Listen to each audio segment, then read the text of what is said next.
Hello दोस्तों, जय कृष्णा, राधे राधे। दोस्तों, एक छोटी सी शिव भगवान भोलेनाथ का एक गाना लेकर आई हूँ। अगर अच्छा लगे तो जरूर लाइक करना, इसको जरूर सुनना आप लोग। और सुनना, लाइक करना, शेयर करना, कमेंट जरूर करना मेरे दोस्तों।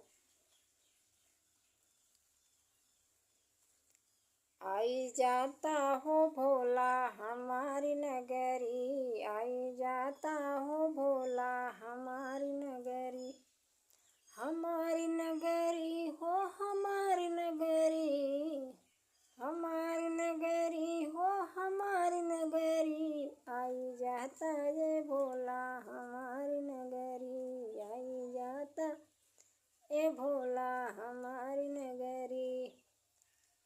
भंगिया धतूर भोल पीसी पियाई, भंगिया धतूर भोल पीसी पियाई।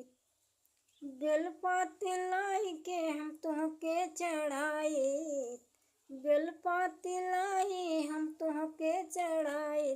हमारी नगरी आई जाता ये भोला हमारी नगरी, आई जाता ये भोला हमारी नगरी, हमारी नगरी हो हमारी नगरी। आई जाता ये भोला हमारी नगरी, आई जाता ये भोला हमारी नगरी।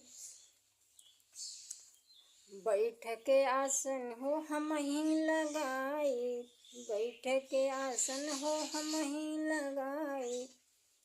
गाय के भजनिया हम तोहके सुनाए, गाय के भजनिया हम तोहके सुनाए। कि हमारी नगरी आई जाता ये भोला हमारी नगरी, आई जाता ये भोला हमारी नगरी, आई जाता ये भोला हमारी नगरी।